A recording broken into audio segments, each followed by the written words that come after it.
اینا برخی از احمقانه ترین قوانین در کره شمالی هستند. قانون شماره 1، قانون کوتاه کردن مو. همه مردان در کره شمالی فقط می توانند این 10 مدل مو را حفظ کنند. اگر کسی با مدل موی متفاوتی پیدا شود، فرد دستگیر و به زندان می رود و برای زنان تنها 16 گزینه موجود است.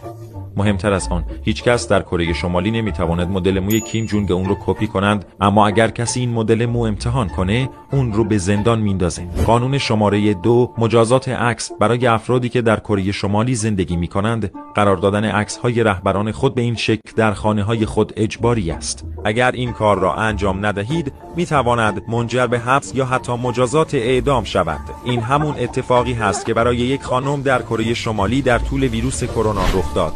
خونه اون به طور غیر منتظره آتش گرفت. او برای نجات بچه‌ها به داخل هجوم برد، اما او فراموش کرد که عکس‌های رهبران کشور رو نجات بده. این کار اون بی احترامی تلقی می‌شد. در نتیجه اون به زندان محکوم شد.